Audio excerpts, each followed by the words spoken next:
No fap की journey काफ़ी अच्छी चल रही होगी और बैक टू बेसिक्स करने वाले हैं गाइज हम लोग, क्योंकि ना टाइम टाइम पे ना वो बेसिक्स को रिवीजन करना एक्सट्रीमली इम्पॉर्टेंट है। चाहे वो पढ़ाई हो, चाहे वो कोई और स्किल डेवलपमेंट हो, चाहे कोई काम हो, चाहे आपके लाइफ में चीज़ें गलत चल रही हैं तो है ना। You have to go to the basics and you have to look where exactly you are missing, और उस गैप को भरना होता है। तो नो फैप में भी कुछ नया नहीं है, वही चीज़ मैं बताऊँगा, लेकिन हमको जाननी ज़रूरी है। और जब लास्ट टाइम मैंने बैक टू बेसिक्स बनाया था तो मैं खुद भी बहुत बिगिनरी था इस लाइन में, अभी भी हूँ, सीख ही रहा हूँ हर रोज़। बट कुछ इनपुट्स रहते हैं ज़्यादा, तो बताने में भी मज़ा आता है और शायद तुम रिलेट भी कर पाते हो उस चीज़ को। तो देखो गाइज़, हम लोग की जो पुरानी जो सिविलाइजेशन है, जो पुरानी कल्चर है, वो बेसिकली क्या कहते हैं ना कि लाइफ का जो बेस होता है ना, ज़िंदगी का आधार जो होता है वो होता है आहार, निद्रा और ब्रह्मचर्य। तुम्हारे फूड्स, तुम्हारी स्लीपिंग और सेक्स, जैसे बोलते हैं ना पार्ट ऑफ सर्वाइवल जिसको हम बोलते हैं। साइंटिफिक एक्सप्लेनेशन ये है कि these are the part of survival. बिना सोए तुम नहीं रह सकते, बिना खाए, और अगर तुम सेक्स नहीं कर रहे हो तो ऑब्वियसली यार पॉपुलेशन ख़त्म हो जाएगी, एक टाइम के बाद कोई बचेगा नहीं। तो फॉर सर्वाइवल ऑफ ह्यूमैनिटी ये चीज़ें चाहिए।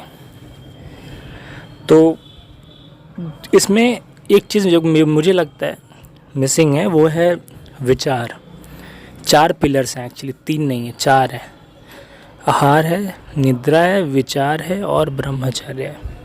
विचार को तो शायद लोगों ने इसलिए एक्सक्लूड कर दिया होगा क्योंकि इन सब चीज़ों का डायरेक्ट इम्पैक्ट तुम्हारे थॉट्स पे पड़ता है। अगर तुम ज़्यादा सो रहे हो या तुम ज़्यादा खा रहे हो, किसी एक चीज़ को डिसबैलेंस करोगे ना, या फैपिंग ज़्यादा कर रहे हो, तो बाकी 2 जो पिलर्स हैं ना वो भी डिसबैलेंस हो जाएंगी। चौथा जो पिलर है वो इनविजिबल पिलर है, वो दिखता नहीं है। जैसे बहुत अच्छा कुछ खाने को दिखता है, तुम कितना बेचैन हो जाते हो वो खाने के लिए, या कोई अच्छी अट्रैक्टिव लड़की दिखती है तो तुम कितना फैपिंग के लिए तुमको अर्जेस आती हैं। नींद के साथ भी ऐसा है गाइस, जब तुमको नहीं सोने दिया जाएगा ना एक दिन के लिए, और फिर उसके बाद 2 दिन के लिए, उसके बाद तुम सब छोड़ के बोलोगे पहले मेरे को सोना है भाई, बाकी सब जो भी होंगी बाद में होंगी। तो ये सब चीज़ों का एक बहुत डायरेक्ट इम्पैक्ट है, इसलिए इनको बोला जाता है कि ये पार्ट ऑफ तुम्हारे मतलब सर्वाइवल के पार्ट्स हैं, इसके बिना सर्वाइव नहीं कर सकते। और 2 वे प्रोसेस इसलिए है कि अब समझो कि कोई चीज़ तुम बहुत टाइम तक नहीं खाई, जैसे मैंने चिकन बहुत टाइम तक नहीं खाया, पहले मैं खाता था, अब 1.5 साल हो गए नहीं खाया, तो मेरे को अब उसकी इच्छा भी अंदर से नहीं आती है। पहले क्या होता था कि स्टार्टिंग के 2-3 महीने तुम उस चीज़ को, उस इच्छा को मार रहे हो, उस चीज़ से तुम लड़ रहे हो। साइंटिफिकली नहीं कहते अगर तुम उसको सप्रेस करोगे तो फ्रस्ट्रेशन हो जाएगा, ये हो जाएगा, वो हो जाएगा, होता है गाइस, लेकिन कब तक फ्रस्ट्रेशन रहता है, कब तक वो तुमको परेशान करेगी। एक टाइम के बाद तुम उस चीज़ से मुक्ति पा लोगे। डिसिप्लिन हमेशा डिफ़िकल्ट होता है, डिसिप्लिन में अपने आप को सख्ती बरतनी पड़ती है और इसके लिए थोड़ा सा फ्रस्ट्रेशन आता है। पहले भी मेरे को लगता था कि बॉडी कहीं वीक तो नहीं हो रही है, बॉडी में मतलब वो स्टैमिना नहीं है, ये नहीं है, वो नहीं है, बट ग्रेजुअली क्या होता है ना, सब चीज़ें नॉर्मल हो जाती। कोल्ड ड्रिंक वगैरह के साथ भी ऐसा ही सीन बंद कर दिया मैंने बिल्कुल। तो मेरा गाइस ये वीडियो बनाने का मेन रीज़न ये है ना कि तुमको इन 3 चीज़ों का बैलेंस हमेशा रखना पड़ेगा, इसके ऊपर ही तुम्हारी लाइफ बिल्ड होने वाली।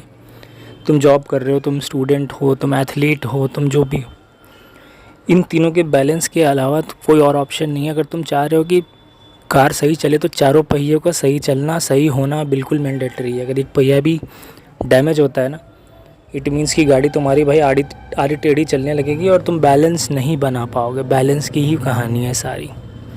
अब तुम खाना ऐसा खा रहे हो कि तुम्हारा अलग अलग, अब देखो इस खाना सोना, इसका इम्पैक्ट सीधा सीधा तुम्हारे ब्रह्मचर्य पे आता है, तुम्हारे नो फैप पे आता है। ठीक है, अगर तुम ज़्यादा सो रहे हो, ऑब्वियसली ज़्यादा कहने का मतलब ये है कि तुम जग चुके हो, बहुत देर से तुम पड़े हो, क्योंकि आलस इतना है बॉडी में, या तुम अननेसेसरी चढ़ते जा रहे हो, दिन भर जो मिलता है खाते जा रहे हो, कोई उसमें रेगुलेशन नहीं है, कोई डिसिप्लिन नहीं, कभी नहीं होगा तुम्हारा नो फैप। ठीक है ना। गाड़ी सिर्फ इंजन से चलती है ऐसा नहीं है, गाड़ी बैलेंस से चलती है, और लाइफ की गाड़ी भी बैलेंस से ही चलेगी। तुमको लगता है कि बहुत खा लिया, बॉडी में बहुत ताकत है ना, मन की ताकत नहीं होती उससे डेवलप, और तुमको लाइफ में संयम लेके चलना पड़ेगा।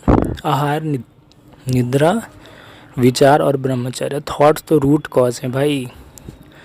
ठीक है ना। जितना भी तुम अपने राम राम करते रहोगे लेकिन दिमाग में थॉट्स तुम्हारे प्योर नहीं है ना, तो ये एनर्जी तुम्हारे मेंटल लेवल पे पहुंचेगी ही नहीं। शरीर पे आएगी, शरीर सहता जाएगा, फ्रस्ट्रेट करता जाएगा और एक टाइम के बाद तुम छोड़ दोगे, क्योंकि उसको मन को उस चीज़ को एक्सेप्ट करना ज़रूरी है। नहीं तो होता नहीं, बहुत अच्छे महंगे महंगे कपड़े होते हैं, तुम जाते हो वहाँ पे दुकान पर, तुमको पसंद नहीं आते, तुमको 100 रुपये की कोई चीज़ पसंद आ जाती है। इसका कुछ वो नहीं है यार, मन के एक्सेप्टेंस सबसे ज़रूरी होता है। एक बार वो एक्सेप्ट कर लेता है ना, फिर तो समझो कि तुम्हारी भैया नैया पार हो जाएगी। तो वही है, जहाँ स्ट्रिक्ट होना है वहाँ स्ट्रिक्ट हो जाओ, जहाँ पोलाइट होना है वहाँ पोलाइट हो जाओ, लेकिन हमेशा याद रखना कि चारों व्हील्स जो है ना अलाइनमेंट में होने चाहिए, बैलेंस में होने चाहिए, तभी गाड़ी जाएगी सही। नो फैप के और थॉट्स के लिंक तुमको पता है, थॉट्स का तो सबसे लिंक है, चाहे वो स्लीपिंग हो, चाहे वो ईटिंग हो, चाहे वो अर्जेज आए जिससे तुम फैपिंग या नो फैप में आते हो, या जो भी तुम समझ रहे हो मेरा पॉइंट मैं जो कह रहा हूँ यहाँ पे। तो इस बैलेंस को ढूंढना है और इसमें बहुत डिफ़िकल्टीज़ आएंगी, लेकिन टेम्पररी डिफ़िकल्टीज़ आएंगी, परमानेंट नहीं है। एक बार तुम्हारी डिफ़िकल्टी जब तक रहती है ना, जब तक तुम्हारा मन इस चीज़ को एक्सेप्ट नहीं करता। नो फैप कोई बड़ी चीज़ नहीं है। जिसका मन जितना रिजिड हो जाता है ना, जितना फंस चुका रहता है इन चक्करों में, उतनी जल्दी वो इस चीज़ को एक्सेप्ट नहीं करता और वो हमेशा तरीके निकालता है इसको तोड़ने का। लेकिन गाइस ट्रस्ट मी, एक टाइम ऐसा आता है ना कि तुम्हारा मन उस चीज़ को एक्सेप्ट कर लेता है। जैसे मैं चिकन मेरे सामने रख दोगे तो मेरे खाने की इच्छा ख़त्म हो गई है, वो कोल्ड ड्रिंक मेरे को पीने की इच्छा ख़त्म हो गई है, तुम मेरे को दे के तुम कुछ फ़ायदा नहीं है, मैं अपने आप को सप्रेस नहीं कर रहा हूँ। मेरे को पता है कि ये खाते ही बॉडी में हीट होगी और उसके बाद वो सही नहीं है। और ये बात मेरा मन और मेरा दिल, मेरा दिमाग सब जान गया है, लॉजिकली इमोशनली सब समझ गया है कि भाई ये सही नहीं है। एटलीस्ट जिस रास्ते पे मैं हूँ उसके लिए बोल रहा हूँ। तो गाइस मन मान जाएगा एक दिन, तुमको बस कुछ टाइम तक डिसिप्लिन को स्ट्रिक्टली फॉलो करना है। Thank you guys.